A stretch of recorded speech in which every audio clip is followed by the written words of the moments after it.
ها ها تراب، ها تراب، عبارة عن تراب، ها بيدي، ها والحجر، ها والقرمي، ها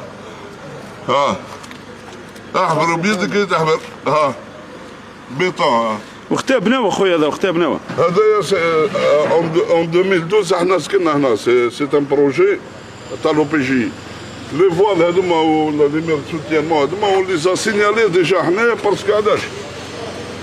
ها مير سوتيانمون. هذا حائط اسناد تاع عمارة،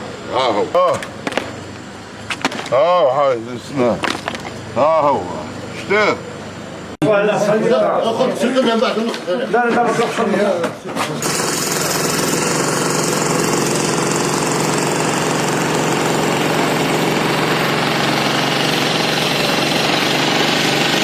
سيدتي والسادة المتابعين على كارم، طبعا الصور التي تشاهدونها هي محاولة يعني نزع هذا السور، سور الحماية، سور السند مير دو سوتيانمون اللي سقط طبعا هنا على عمارة. يعني الحمد لله، يعني لولا لطف الله لكانت يعني النتيجة وخيمة. يعني من حسن الحظ للأسف الشديد نقولها بالمرارة أنه سقط في حدود الساعة 3:10 صباحا. أنت ساكن هنا في العمارة هذه خويا؟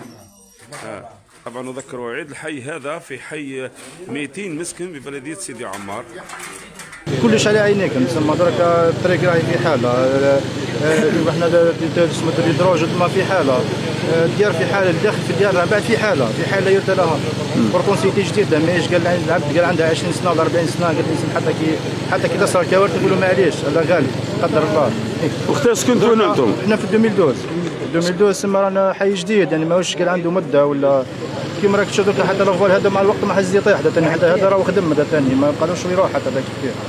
ايماجيني كان دري صغيره قاعده منا ولا حاجه، واش راح يصرى؟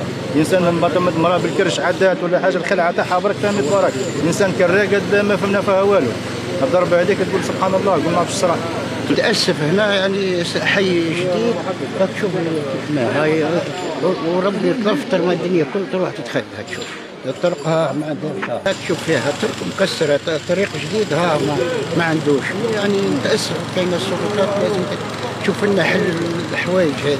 الفراج ما كان الزبالوار تاع الماء كل شيء يخرج على برا. قال الاخر العينه هاي بارده اليوم، جاب ربي طاح في الليل يكون طاح في النهار يكاد.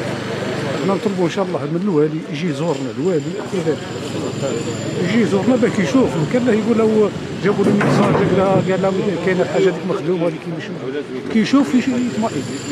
سيد رئيس بلدية سيدي عمار، بصفتكم يعني السلطة الوصية مباشرة، الحي هذا تبنى في 2010 يعني وصل لي مثل مفاتيح 2012، يعني نقولوا عليه حي جديد. يعني سقوط مير دو سوتيانمون يعني اللي كان دوره انه يحمي يعني الطريق، يحمي الحي، يحمي انزلاق التربة. يعني في الحالة هذه بصفتكم كسلطة وصية ممثلين للدولة الجزائرية وايضا ممثلين عن الشعب، يعني وشو يعني الاجراءات اللي راح تبشرها بلدية سيدي عمار؟ جانا النداء على الساعة 3 صباحا، وين دخلنا في علم المكان وتم حضورنا رفقة كل المصالح المعنية، السيد الأمين العام للولاية، السيد رئيس الدائرة، السيد مدير التعمير، السيد مدير الأشغال، الأمن تمثل في الشرطة، كذلك الحماية المدنية، يعني اللي حقيقة اللي كانوا في علم المكان. والحمد لله يعني الحائط هذا لم يكون فيه أي حادث يعني مأساوي، يعني سقط على العمارة. وين راهي مصالح البلدية لو بي جي لا دي بي بي تعمير يعني قاعدين يدخلوا مباشرة من أجل فتح باب العمارة يشكل خطر.